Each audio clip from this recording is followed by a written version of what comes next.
porém muito mudada, pois agora já não se acendem fogos no mundo, e portanto, não há fumaça.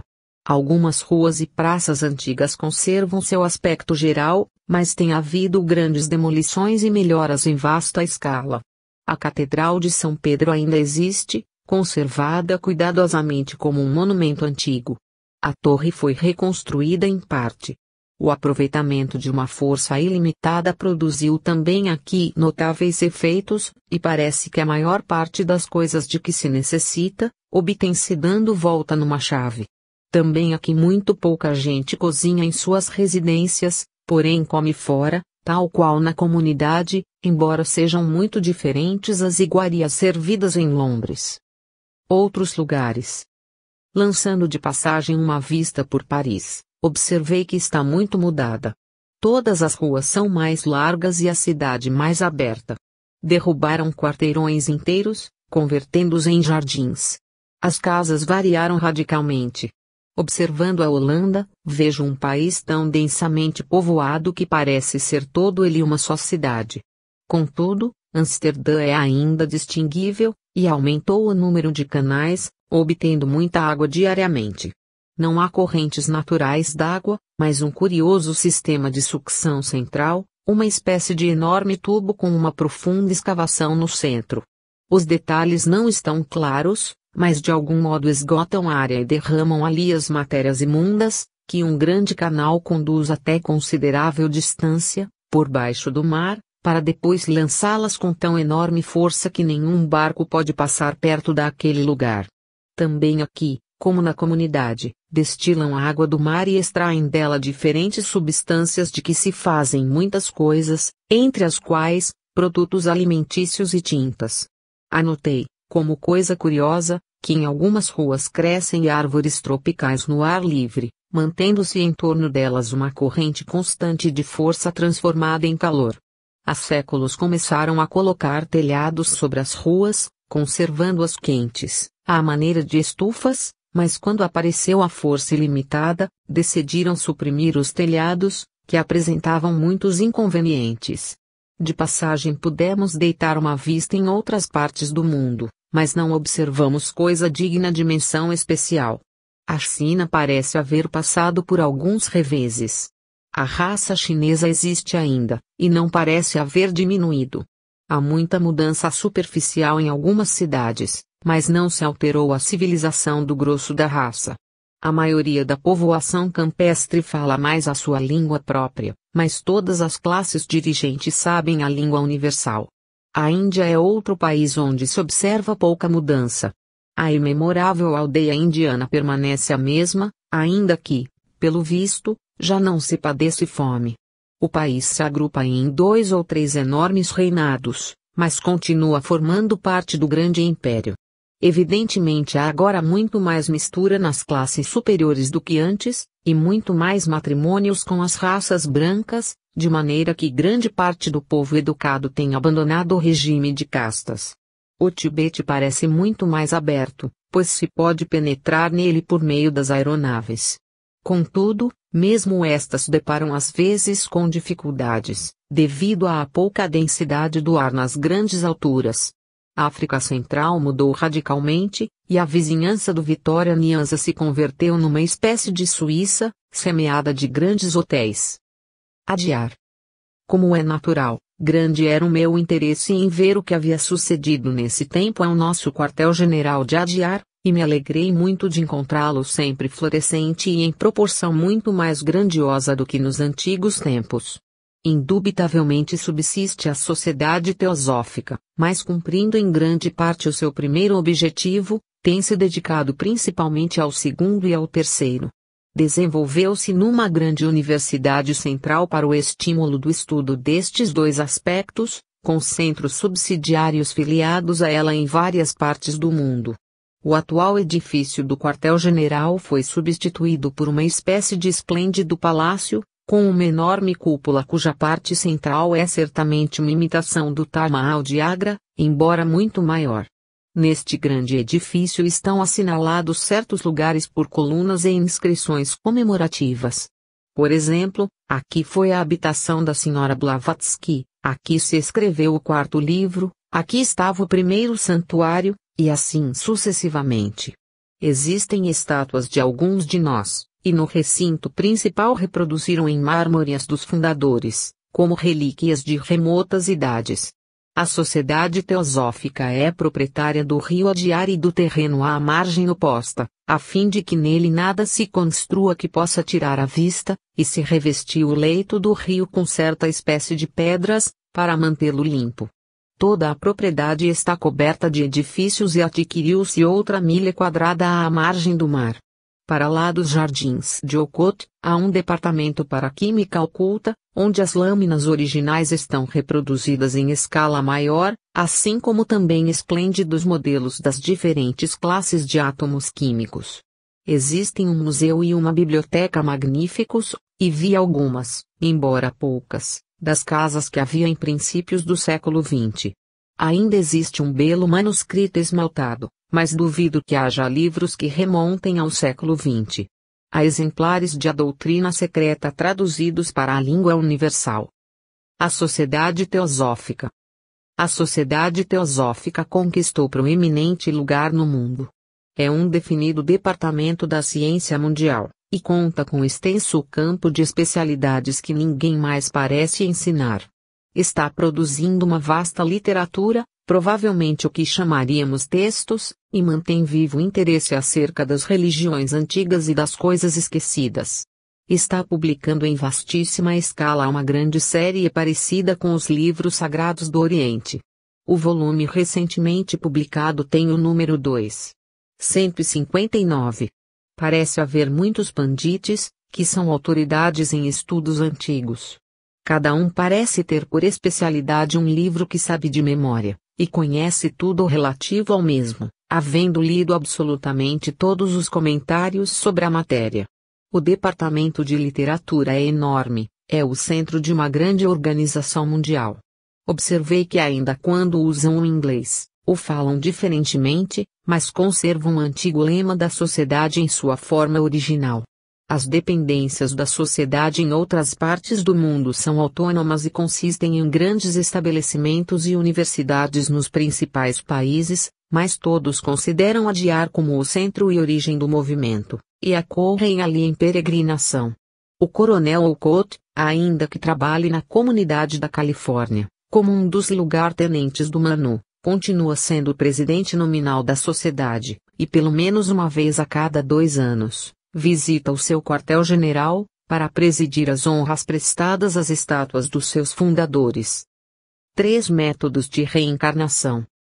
Como ao examinar a comunidade da Califórnia reconheci distintamente muitos amigos do século XX, quis investigar como haviam chegado até lá, se haviam se reencarnado muitas vezes em rápidas existências, ou se haviam calculado sua permanência no mundo celeste para voltar à Terra no momento oportuno.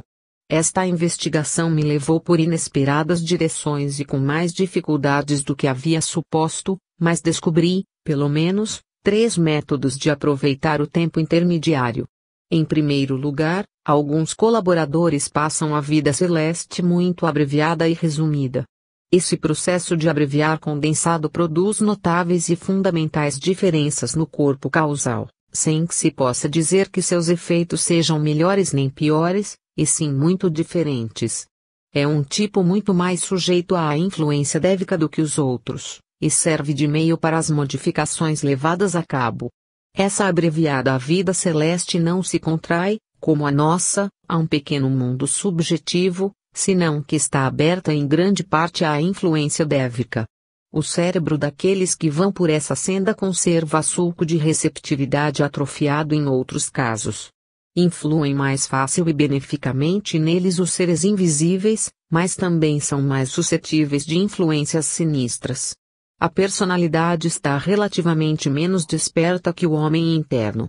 Os de longa vida celeste concentram a sua consciência num só ponto, mas os do tipo de abreviada vida celeste distribuem por igual a sua consciência nos diferentes níveis, por conseguinte, estão menos concentrados no plano físico, com menor capacidade de atuar nele. Há outros aos quais se ofereceu diferente oportunidade, pois se lhes perguntou se sentiam capazes de passar por uma rápida série de encarnações de duro trabalho, empregado na formação da sociedade teosófica. Naturalmente, este oferecimento só se faz aos que definitivamente podem ser úteis, ou seja, os que trabalham com a suficiente firmeza para prometer satisfatórios resultados no futuro. É oferecida a eles a oportunidade de continuarem a sua obra, reencarnando-se uma e outra vez, sem intervalo, em diferentes partes do mundo, para conduzirem o movimento teosófico até o ponto de poder oferecer esse numeroso contingente à comunidade. Na época observada, a comunidade é muito maior que a sociedade teosófica atual, a qual, por sua vez, cresceu em proporção geométrica durante os últimos séculos. E ainda que os 100.000 membros da comunidade tenham passado pelas fileiras da sociedade, a maioria deles muitas vezes, subsiste ainda uma numerosa sociedade para continuar a obra de Adyar e demais centros do mundo. Citamos já 2 métodos pelos quais poderão os membros da sociedade teosófica atual formar parte da comunidade do século 28, primeiro pela abreviada intensificação da vida celeste, segundo pelas repetidas reencarnações especiais. O terceiro método, muito mais notável que os precedentes, se restringe, talvez, a muito limitado número de casos. Chamou-me a atenção o caso de um homem que ao fim de sua encarnação do século XX se havia comprometido com o mestre para cooperar nesta obra, e imediatamente se preparou para ela. A preparação indicada foi realmente extraordinária, já que ele necessitava desenvolver certa qualidade para lhe retocar o caráter e torná-lo de fato útil, e tal desenvolvimento só se poderia conseguir sob as condições existentes em outro planeta da cadeia.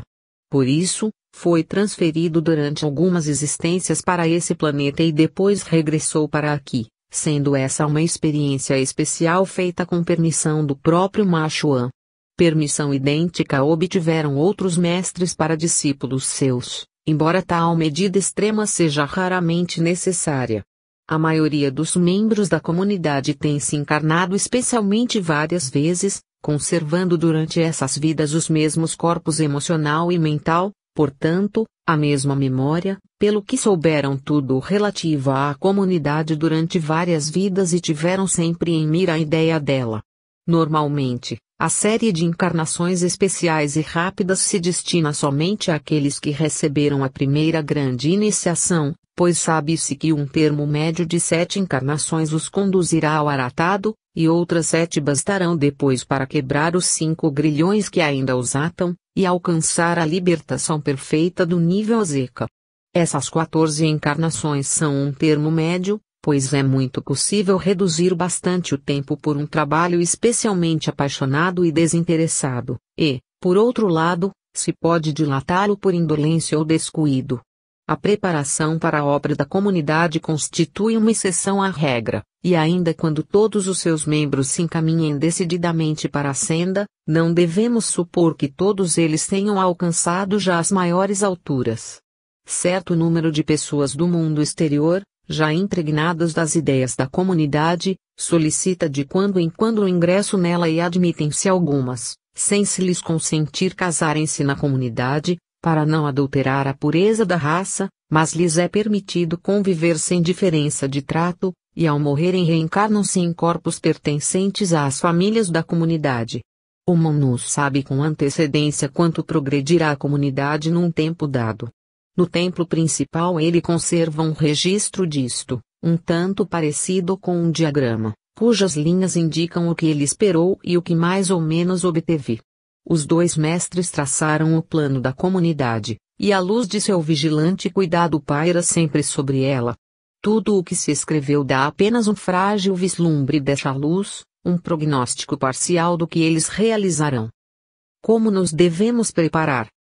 Certamente foi com definido o objetivo que nesta época da história da sociedade teosófica se permitiu dar por este processo o primeiro prognóstico definido e detalhado da magna obra que se tem de realizar.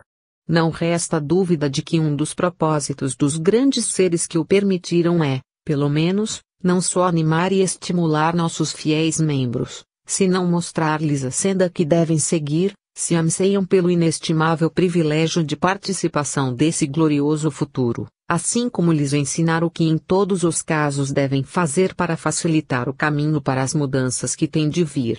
A fim de nos dispormos para essa gloriosa manifestação, podemos agora e aqui estimular entusiasmadamente nosso primeiro objetivo de irmanar as diferentes nações, castas e crenças.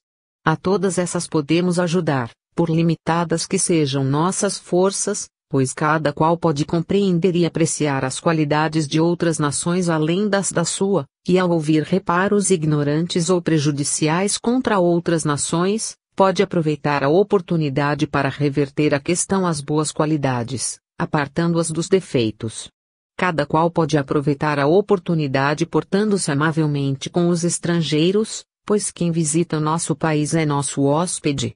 Se vamos ao estrangeiro, e não deve desperdiçar esta oportunidade quem com ela depare, nos recordemos de que no momento representamos nosso país entre o povo junto do qual nos encontramos, e que devemos torná-lo agradavelmente simpático com a nossa apreciação das múltiplas belezas que se nos ofereçam, ao passo que lhe dissimulamos as deficiências.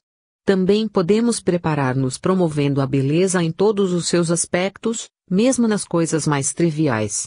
Uma das principais características da futura comunidade será o seu vivo amor à beleza, de maneira que até o utensílio mais comum se torne, em sua simples esfera, um objeto de arte. Devemos procurar, consequentemente, ao menos em nossa esfera de influência, proceder assim na época, sem que isso signifique de modo algum que devamos rodear-nos de valiosos tesouros, e sim que, na seleção das coisas mais simples e necessárias da vida, devemos considerar sempre a questão da harmonia, conveniência e graça. Neste sentido e até este ponto, devemos todos ser artistas e educar a faculdade de percepção e compreensão, que é a característica capital do artista. Porém, por outro lado, enquanto fazemos tal esforço para desenvolver em nós as qualidades do artista, nos cabe evitar cuidadosamente os defeitos que algumas vezes as acompanham. O artista pode elevar-se muito acima de seu eu, por amor à sua arte, e a intensidade desse amor não só o realçará maravilhosamente, como também aos capazes de responder a seu estímulo. Mas, a não ser que seja um indivíduo altamente equilibrado, essa maravilhosa exaltação irá invariavelmente seguida de um grande abatimento, não só muito mais duradouro, como também suas vibrações afetarão quase todos dentro de uma área considerável, ao passo que somente uns tantos poderão responder à elevadora influência da arte. É, com efeito, o caso de indagar se muitos indivíduos de temperamento artístico não estão, no conjunto, fazendo muito mais mal do que bem, mas o artista do futuro aprenderá a necessidade e o valor do perfeito equilíbrio, e assim produzirá o bem sem prejudicar. E é isto que devemos ter em vista.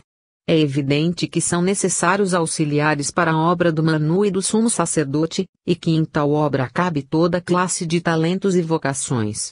Ninguém se desespere quanto à sua utilidade, por se julgar sem intelecto ou emoção estética. Há seguramente lugar para todos, e as qualidades que agora faltem, podem ser prontamente desenvolvidas nas condições especiais proporcionadas pela comunidade. O necessário é que haja boa vontade, docilidade, absoluta confiança na sabedoria e capacidade do Manu, sobretudo, a resolução de esquecer por completo seu eu e só viver para a obra que se tem de realizar em benefício da humanidade. Sem esta última, as demais qualidades regarão o deserto. Os que se oferecem para auxiliar, têm de ter algo do espírito militar, completo sacrifício do eu, devoção ao chefe e confiança nele. Sobretudo devem ser leais, obedientes, operosos e desinteressados. Podem ter também outras qualidades que se sobressaiam, e quanto mais tiverem, melhor, mas pelo menos devem ter aquelas. Haverá amplo campo para o entendimento agudo e toda modalidade de engenho e habilidade, mas tudo será inútil sem a obediência imediata e absoluta confiança nos mestres. A pretensão é um obstáculo insuperável para se ser útil. Quem nunca obedece porque sempre pensa que sabe mais que as autoridades, Quem não exclui por completo sua personalidade na obra de que o incumbiram para cooperar harmoniosamente com seus companheiros de trabalho, não tem lugar no exército do humano, por transcendentes que sejam as suas demais qualidades. Tudo isto se acha diante de nós para ser realizado, e se realizará, tomemos ou não parte, mas já que se nos oferece a oportunidade, ineptos e criminosos seríamos se a desperdiçássemos. A obra de preparação está começada. A colheita é abundante, mas até agora são poucos os lavradores. O Senhor da colheita clama por auxiliares voluntários. Quem está pronto para responder? Epílogo. Evidentemente, o esboço da comunidade californiana e da situação do mundo no século XXVIII não é mais que um fragmento infinitesimal do para onde? Do caminho que a humanidade percorrerá. 1 ou 2 centímetros dos inumeráveis quilômetros que se estendem entre nós e a meta de nossa cadeia, e ainda, então, um novo para onde? Se estenderá para mais além. O esboço nos fala dos primeiros vagidos da sexta raça raiz, que em proporção à sua vida inteira, são como o conjunto dos poucos milhares de indivíduos, que reunidos à margem do mar que banhou o sudeste de Ruta, deram começo à quinta raça raiz, hoje governadora do mundo. Não sabemos quanto tempo transcorrerá desde aqueles pacíficos dias até que a América fique destroçada por terremotos e erupções vulcânicas e um novo continente se erga do Oceano Pacífico para a habitação da sexta raça raiz. Vemos que a faixa do extremo ocidental do México onde há de existir a comunidade chegará a ser o extremo oriental do novo continente, enquanto o México e os Estados Unidos cairão em ruínas. A energia vulcânica destruirá gradualmente o continente americano, e a Terra que há tempo foi Lemúria se despertará de seu milenário sonho para voltar a receber os raios solares do nosso dia terreno. É de supor-se que estas grandes alterações sísmicas levarão um período de tempo muito longo, antes que o novo continente esteja pronto para a nova raça e que para ali a conduzam seu Manu e seu Bodhisattva. Suceder-se-ão depois as épocas em que as suas 7 sub-raças nascerão, e reinarão e decairão. E da sétima o futuro Manu escolherá os germes da sétima raça raiz, e sucederão os longos trabalhos desse novo Manu e de seu irmão o novo Bodhisattva, até torná-la uma definida nova raça que habitará a Terra. Também terá 7 sub-raças, que nascerão, e reinarão e decairão. A própria Terra cairá no sono e passará para o seu quarto obscurecimento. O sol da vida amanhecerá numa nova Terra, no planeta Mercúrio, e essa magnífica esfera terá seu dia milenar, até que, posto de novo o sol, chegue a noite milenar. Depois de outra aurora e outro ocaso nos globos F e G de nossa cadeia, terminará a quarta ronda cujos frutos recolherá o Manu semente. Depois, as quinta, sexta e sétima rondas, antes que a cadeia terrestre se dissipe no passado. Mais adiante ainda, após o nirvana intercatenário, começará a findar as quinta, sexta e sétima cadeias, antes que decline o dia dos deuses maiores, e a suave e tranquila noite cubra o repousante sistema e o grande conservador descanse na policéfala serpente do tempo. Mas ainda então se estenderão para onde? Pelos séculos infindos da vida imortal.